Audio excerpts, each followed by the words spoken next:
Tướng Mỹ cảnh báo nguy cơ IS tiếp tục tấn công sân bay Kabul. Đáng chú ý, liệu có phải vụ tấn công đã được mật báo trước? Nhân chứng nói vụ nổ kép ở Kabul giống như tận thế. Mỹ treo cờ rủ tưởng niệm 13 binh sĩ tử vong ở Kabul. Đức kết thúc nỗ lực sơ tán ở Afghanistan, lên án vụ tấn công kinh hoàng. Hàng chục loài động vật bị thiêu chết trong cháy rừng ở Bolivia. Úc tranh cãi về tái mở cửa kinh tế sau thời kỳ phong tỏa ròng rã. Tất cả sẽ có trong bản tin đặc biệt cập nhật những tin tức nóng hổi nhất trên kênh FBNC.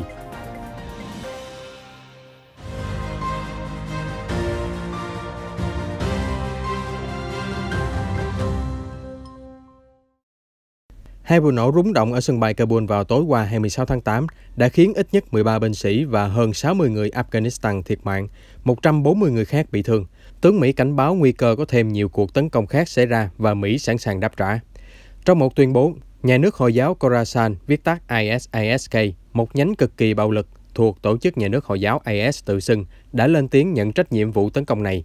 Theo đó, một trong hai vụ nổ là nhằm vào tiêu diệt những phiên dịch viên và những người cộng tác với quân đội Mỹ. Đại tướng Kenneth McKenzie, chỉ huy Bộ Tư lệnh Trung tâm của Mỹ cho biết, chúng tôi tin rằng nhóm ISISK muốn tiếp tục tấn công. Chúng tôi đang làm mọi thứ có thể để chuẩn bị đối phó với những hiểm họa đó. Chúng tôi sẽ tiếp tục nhiệm vụ di tản bất chấp vụ nổ vừa qua.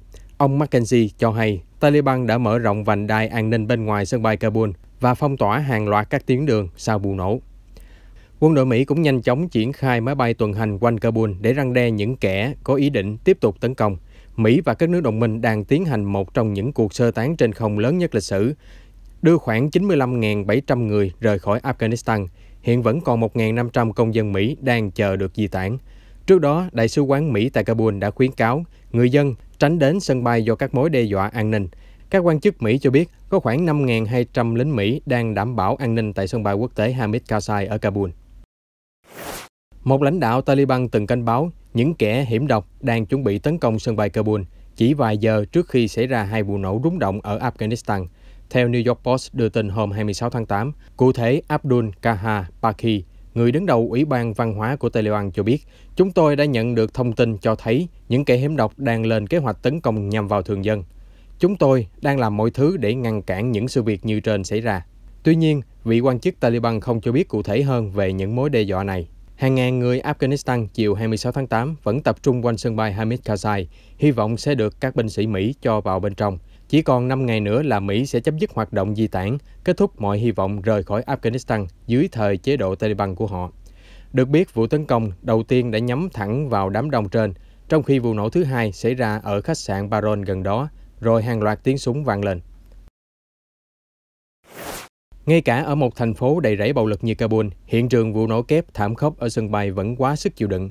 Một người là cựu nhân viên Tổ chức Phát triển Quốc tế và đang giữ thị thực di trú đặc biệt đến Mỹ.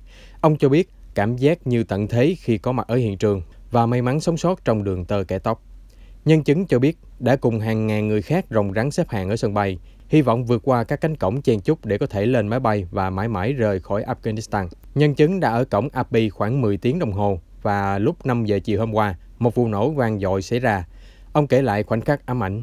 Cảm giác như ai đó đã xới tung mặt đất nơi tôi đang đứng. Đầu óc tôi ong ong và đã không còn nghe thấy gì nữa. Và những người bị thương than khóc khắp nơi. Hôm nay, chính mắt tôi đã nhìn thấy tận thế. Quốc kỳ Mỹ đã hạ xuống một nửa ở Nhà Trắng và tất cả tòa nhà chính phủ khác của Mỹ từ hôm qua 26 tháng 8 nhằm tưởng niệm 13 binh sĩ thiệt mạng do vụ tấn công kinh hoàng ở Kabul. Vụ tấn công đánh dấu sự kiện tàn thương nhất của quân đội Mỹ ở Afghanistan trong một thập kỷ.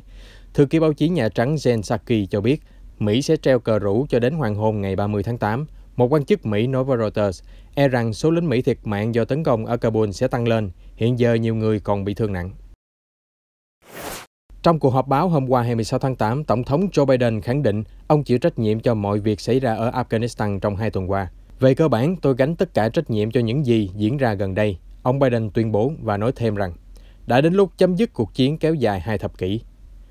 Liên quan đến cuộc tấn công thảm khốc ở sân bay hôm qua, Tổng thống Biden cho rằng đối với các thủ phạm và những ai muốn gây hại cho Mỹ, chúng tôi sẽ không tha thứ. Chúng tôi không thể quên, chúng tôi sẽ truy tìm và bắt thủ phạm phải trả giá. Tôi sẽ bảo vệ tất cả quyền lợi và tất cả người dân bằng mọi biện pháp có thể trong quyền hạn của mình. Trong những tuần qua, tôi biết nhiều người trong các vị đã mệt mỏi khi nghe tôi cảnh báo rằng tình báo Mỹ đã nhận thức rõ nguy cơ tấn công của ISISK, kẻ thù không đợi chờ chung của Taliban. Đó là lý do vì sao, ngay từ khi bắt đầu nỗ lực di tản, tôi đã nhắc đi nhắc lại rằng nhiệm vụ này vô cùng nguy hiểm. Đó là lý do vì sao tôi quyết tâm không kéo dài thời hạn sơ tán. Sáng nay, ngày 27 tháng 8, chuyến bay HI-3507 của hãng hàng không Uzbekistan đáp xuống sân bay Frankfurt, cũng chính là đợt sơ tán cuối cùng của quân đội Đức, trước khi nhiệm vụ không phận chính thức kết thúc ở sân bay Kabul. Như vậy, Đức đã sơ tán hơn 5.300 người từ 45 quốc gia, bao gồm hơn 500 người Đức và hơn 4.000 người Afghanistan.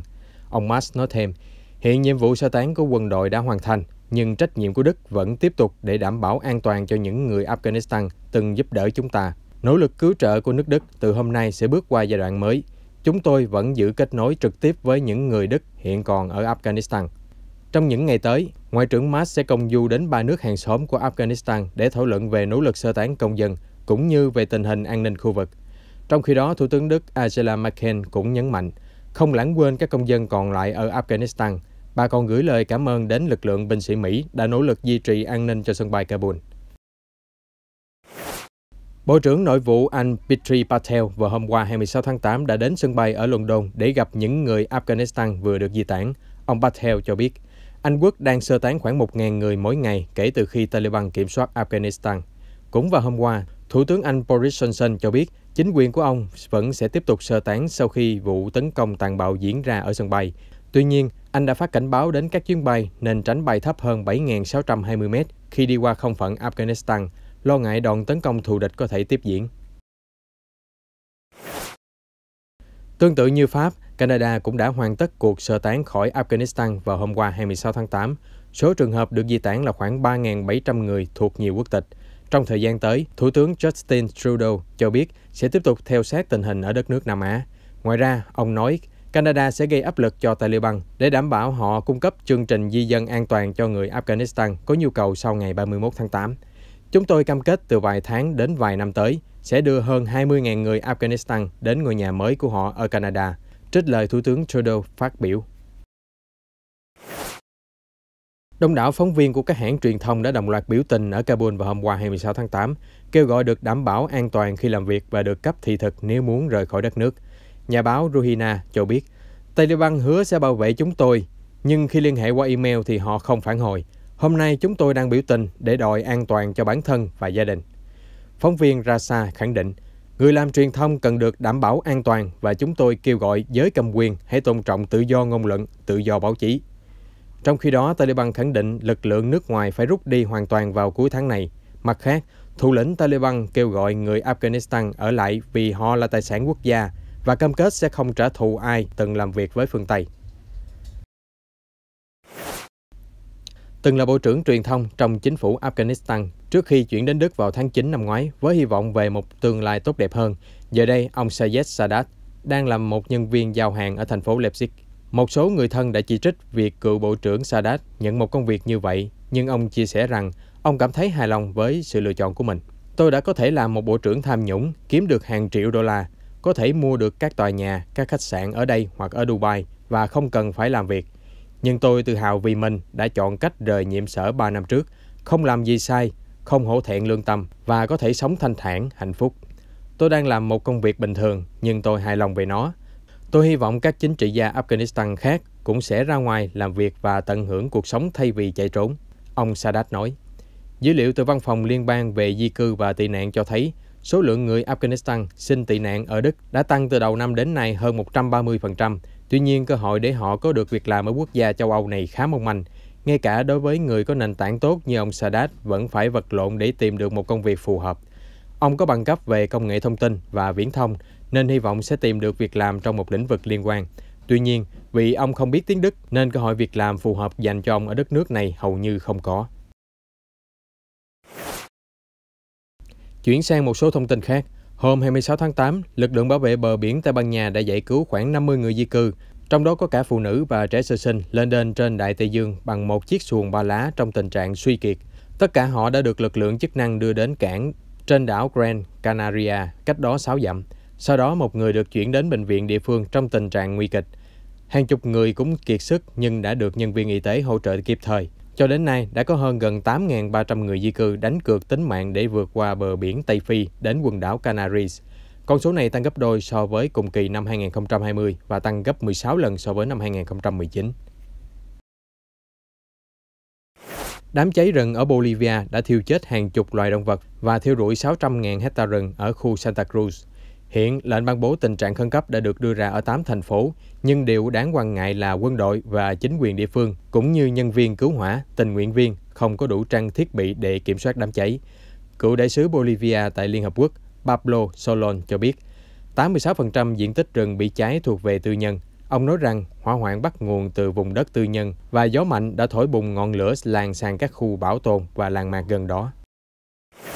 Bất chấp lệnh cấm của thống đốc bang, các trường học ở Florida và Texas đã khai giảng vào hôm 23 tháng 8 và yêu cầu tất cả học sinh và nhân viên phải đeo khẩu trang. Trước đó, thống đốc DeSantis cho biết ông sẽ tước tài trợ của các trường học nếu áp dụng quy định bắt buộc đeo khẩu trang, giống như một số thống đốc thuộc đảng Cộng hòa khác. Ông DeSantis cho rằng việc đeo khẩu trang là một lựa chọn cá nhân, phụ huynh mới là người quyết định cho con em họ nên đeo hay là không. Tuy vậy, hội đồng trường ở các quận Broward và Alachua vẫn ban hành các quy định bắt buộc học sinh đeo khẩu trang trong trường học, bất chấp lệnh cấm của ông DeSantis. Bang Florida đang phải đối mặt với tình trạng gia tăng số ca nhiễm COVID-19 do biến thể Delta. Số ca nhập viện đã tăng 28% trong 2 tuần qua.